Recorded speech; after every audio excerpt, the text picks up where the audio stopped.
Waduh, ayo, ayo, ayo, ayo, ayo.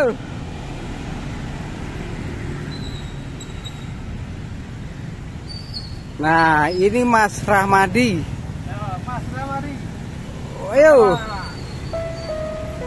Walah. Wes. Nah, bisa ketemu nih.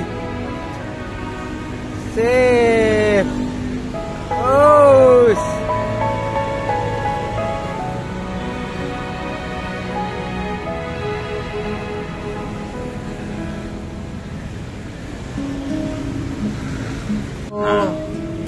Oh, udah kenceng, udah kenceng. Mukul sudah sakit, Pak. Wah, wes. Aduh. 2 tahun 3 bulan. 2 tahun 3 bulan sama aku. Tapi beliau sudah 2 kali ya. 3 kali nggak dirasain yang dulu.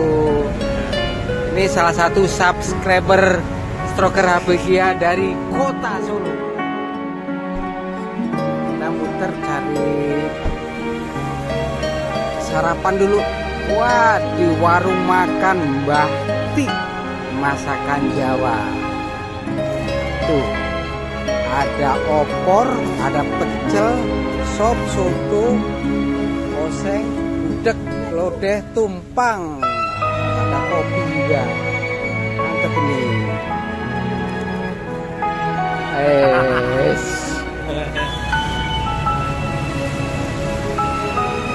Monggo, tunggu di cari tempat duduk yang enak, Pak. Oh, ini aja sini nih enak nih. Nah, pelan-pelan, Pak. Oh, di mana? Tempat duduknya susah loh. Kursi. Wah, enak ini tuh.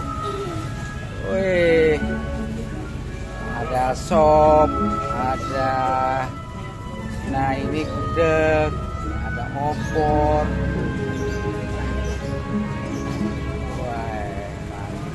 Pasca stroke udah 99%, merasa udah sembuh. Susah tidur, bukannya mengusahakan tidur atau mungkin minum obat tidur, malah lari-lari. Waduh, tambah kenceng deh. Tambah salah ini saya kayaknya. Nah, habis itu kan pasti saya lapar ya, Pak. Saya sudah 6 bulan menahan tidak makan mie instan, Pak. Oke. Tapi waktu itu tak coba-coba makan mie instan. Saya bikin mie instan, tambah telur ceplok, saya kasih garam lagi, Pak. Jadi saya pengen, Pak. Jadi serba asin, Pak. Waduh. Langsung terserang, Pak. Nah, oh, langsung berasa ini. Iya, Pak. Terus kepala berasa kayak ada semut. Kayak ya betul. Itu tanda. Tapi terasanya waktu itu sekitar jam 10-an, Pak. Saya di kos, mau bangunkan ibu kos, malu. Tapi saya paling pikiran saya, nanti kalau stroke lagi, lumpuh seminggu aja nggak apa-apa gitu, Pak. Ternyata lumpuhnya 2 tahun 3 bulan. Pak. Itu yang membuat saya betul-betul nggak bisa diremehkan. Nah itu, sorry Mas, sekarang kembali ke apa tadi, serangan stroke ketiga ya. Iya, Pak. Sampai seberapa parahnya? Waktu itu saya selalu sadar, Pak.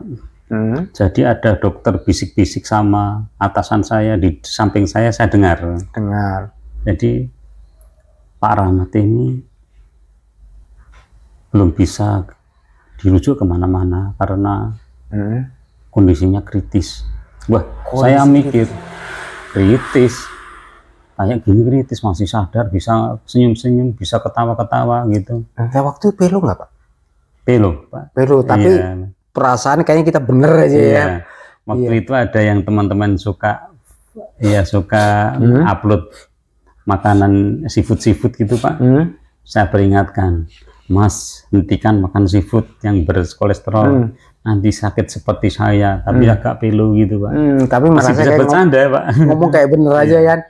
Tapi dokter waktu hari ketiga bilang, oh Pak Rahmat sudah melewati masa kritisnya. Oh.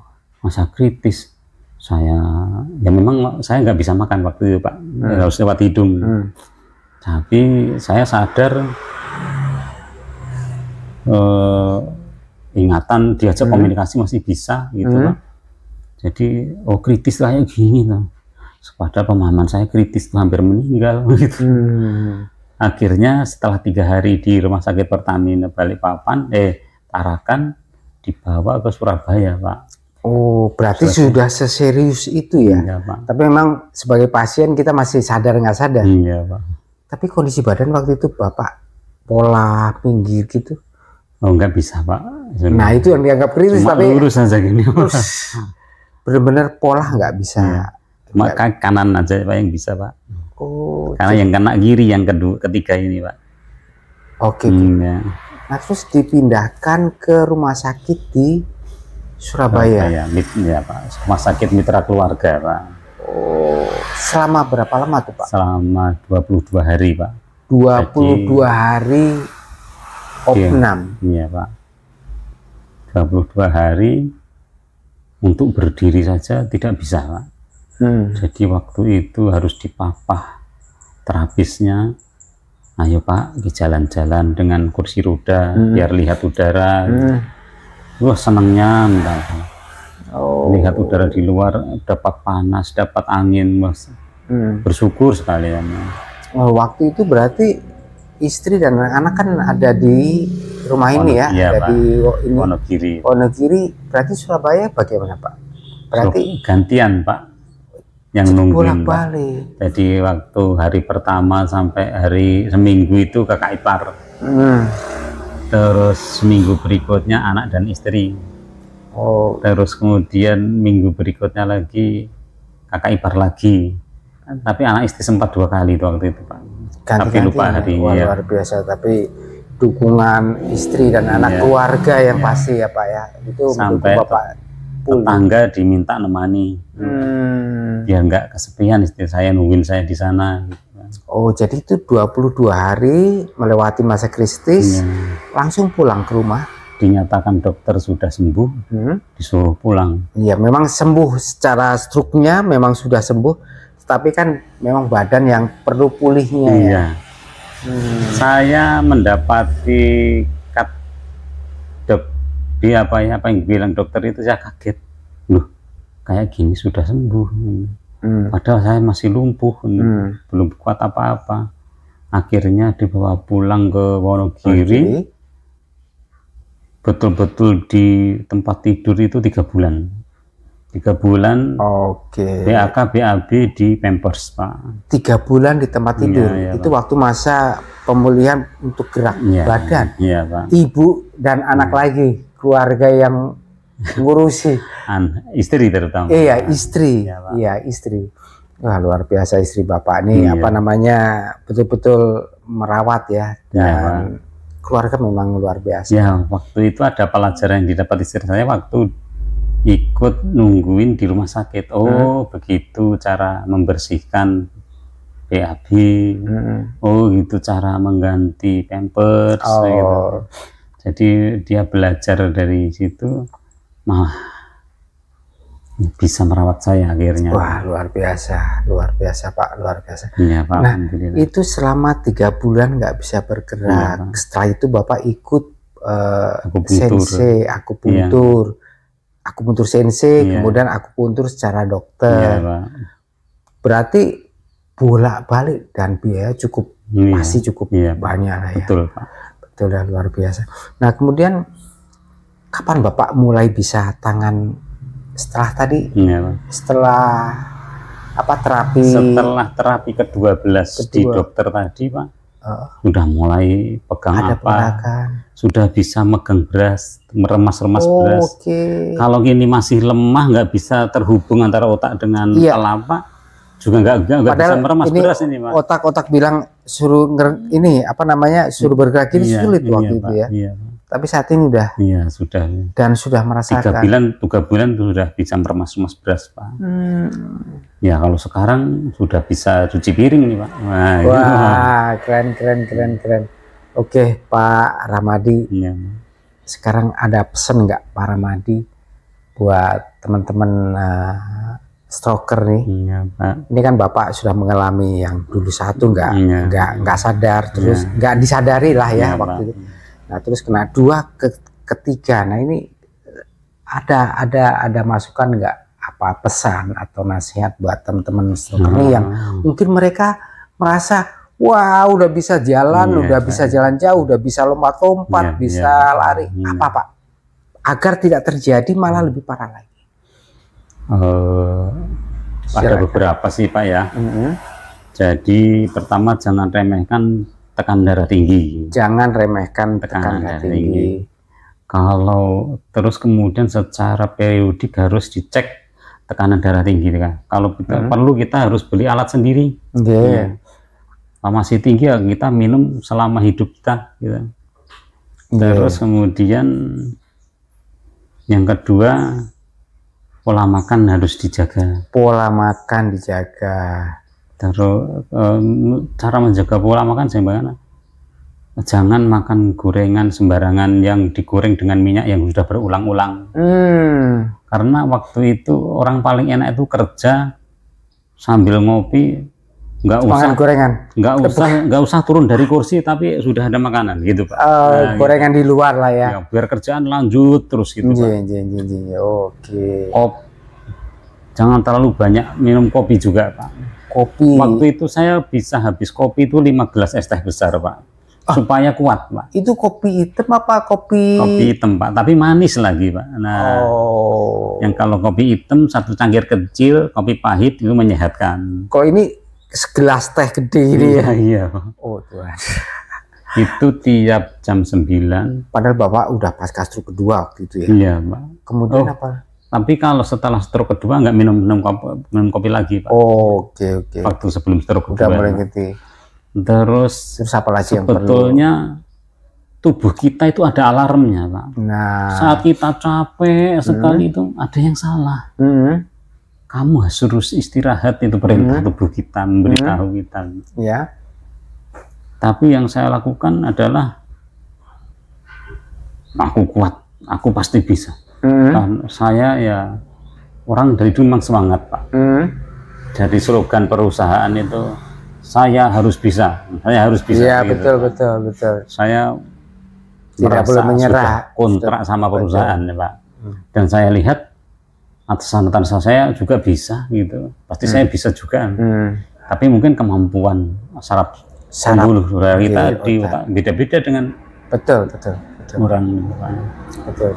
Dan saya termasuk orang yang mudah panik Pak. Mudah panik. Ya. Walaupun kelihatannya penampilan saya agak tenang ya Pak ya. Sebetulnya itu kayak menutupi diri sendiri ya. Jadi otaknya kenceng ya? Kenceng tapi kalau menghadapi sesuatu ya? Padahal tenang gitu, kelihatannya tenang Pak. Padahal saya waktu itu punggung saya itu pegal sekali. Mau sakit apa ya ini? Nah, salah satu pemicunya kan saya pasti asam lambung Pak. Asam lambung itu kenapa asam lambung itu muncul? Saya makan daging terlalu banyak. Daging merah. Iya Pak. Kenapa kok makan daging terlalu banyak? Serakah betul. Waktu itu justru saya sedang tidak serakah. Waktu itu ada training di hotel. Saya sholat dulu biar yang lain makan. Ternyata begitu saya makan terakhir lauknya habis Pak. Tinggal tumpukan daging banyak betul Pak. Wah enak ini. Akhirnya saya ambil mungkin 7 potong itu Pak. Habis itu trainingnya kan sea survival Pak. Dari penyelamatan dalam laut di atas kalau ada bencana di laut. Saya kayak terumbang-ambing di kolam renang Pak. Trainingnya di kolam renang hotel waktu itu. Saya bau amis-amis gitu di perahu karetnya Pak. Itu langsung mual Pak. Tapi nggak tahu kalau itu asam lambung Pak. Jadi mual tapi mau muntah nggak bisa. Akhirnya dibawa pulang ke kantor baru muntah. baru muntah, saya periksa ke klinik, bukan ke rumah sakit ya Pak, ke klinik, dikasih obat. Tapi sebelum minum obat, makan dulu ya Pak. Baru cium makanan mau muntah. Akhirnya obat nggak jadi saya minum Pak. Akhirnya besoknya semakin malamnya vertigo, besoknya menjadi stroke itu Pak. Itu yang ketiga ya? Itu yang kedua itu Pak. Oh itu yang kedua. Ya, ini kedua pemicu yang ketiga. Soalnya waktu dari kedua ketiga polanya, pola pikiran, pola istirahat juga Pak. Masih agak ngaco ya Pak. Pak. Oh.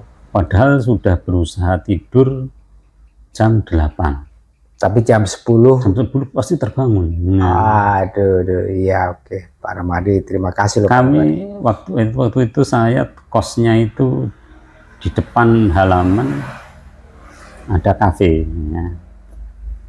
Jadi sekalian saya bangun sambil lihat-lihat orang penyanyi di kafe gitu Pak ya. Musiknya live ya, gitar aja tapi ya bagus-bagus. Tapi ya itu Pak, saya minum kopi biasanya Pak. Terus sampai subuh nggak bisa tidur. Saya setelah sholat subuh lari-lari. Waduh, nah itu dia memang kuncinya harus cukup istirahat, jangan paksa, pola makan, pola minum juga termasuk tadi ya Pak. Iya Pak. Terima kasih loh Pak. Olahraganya mungkin ada yang saya agak melenceng dari pesan dokter yang waktu stroke pertama, kedua ya. Dokter waktu itu saya dirawat di rumah sakit ortopedi rawat jalan. Dokternya senior waktu itu Pak, olahraga tetap gerak terus, tapi jangan olahraga seperti atlet. Nah, seperti atlet itu mencari prestasi. Kalau Bapak harus sekedar gerak aja supaya tidak kaku gitu Pak. Dan saya sudah kurang tidur malah lari-lari lah gitu Pak. Oh, jadi itu memang akhirnya ketiga ya Pak. Oke Pak, terima kasih. Jadi memang untuk mempertahankan agar tidak terjadi lagi ya, pertama tadi itu ya pola makan, pola istirahat, pola pikiran itu penting Pak. Mendingan di PHK, loskan aja daripada memikirkan yang belum terjadi. Jangan overthinking ya Pak ya. Jangan terlalu khawatir. Jadi kalau belum terjadi jangan terlalu dipikirin. Betul. Saya baru ingat kata-kata Gus Dur. Masalah itu ada dua. Yang dipecahkan, yang bisa dipecahkan, yang bisa kita pikirkan, ya kita pecahkan. Yang enggak ada, yang kedua, masalah yang tidak kita pecahkan, yang nggak usah dipikirkan. Nggak usah dipikirkan, iya betul. Emang gua pikirin, gitu aja kok repot ya. Oke lah, terima kasih loh Pak Rahmat. Iya Pak, masih ada satu lagi. Apa satu lagi? Saya kan hampir stroke keempat ini Pak. Nah, saya asam lambung naik. Saya mulai hafal dengan kondisi saya Pak. Oh, alarmnya udah mulai. Iya, asam lambung naik. Saya muntah susah. Untuk rumah sakit dekat Pak. Jadi saya langsung ke bawah rumah sakit dalam 1 jam. Ini asam lambung naik, disuntik ya. Iya Pak. Pokoknya lakukan apa saja yang membuat asam lambung saya turun. Dalam waktu 5 menit Pak langsung turun Pak. Langsung sehat lagi Pak. Jadi memang Bapak nggak jadi terjadi serangan keempat. Kayaknya gejalanya khawatirnya dari asam lambung. Asam lambung itu ada yang dari makan daging, ada yang tidur terganggu juga bisa Pak. Saya yang mau keempat ini karena tidur terganggu. Waktu itu saya habis sholat asar mungkin mau rebahan sebentar. Karena latihan duduk kan juga capek ya Pak ya. Kalau kebanyakan duduk juga capek. Akhirnya saya rebahan. Ada anak kecil masuk lewat kamar gitu Pak. Saya kaget. Nah itu kok tiba-tiba asam lambung naik Pak. Padahal saya nggak makan daging Pak. Jadi kalau terjadi kita kenali tubuh kita bakal mau stroke lagi, cepat bawa ke IGD kurang dari 4 jam. Itu ada obatnya, Pak. Kalau memang sudah stroke atau penyumbatan lagi, ada program apa itu yang di menghancurkan sumbatan itu. Menghancurkan penyumbatan. Tapi saya belum ada penyumbatan lagi, tapi sudah menghentikan asam lambung. Gejalanya, ya, gejala awal. Terima kasih. Iya, Pak. Terima kasih loh Pak Ramadi. Iya, Aduh, Pak. buat Maaf, ya, pesan. Pak. Jadi memang ini penting buat teman-teman yang masih sehat dan yang sudah 90%. Ya, udah sepertinya sudah apa? Sudah pulih ya Pak ya. Sudah pulih, tidak kerja. Jemawah, nah ini jangan jemawah ya, Pak. jangan jemawah terhadap kepulihannya, tapi kayak tadi kita bukan untuk menjadi seorang atlet, tapi Pak. Cukup bergerak sewajarnya. Oke Pak, terima kasih Pak Ramadi, terima kasih. Dan demikian salam stroker bahagia dari mana nih? Dari Rahmat Jaya di Nangger, Nambangan, Selogiri, Wonogiri, Jawa Tengah. Salam stroker bahagia.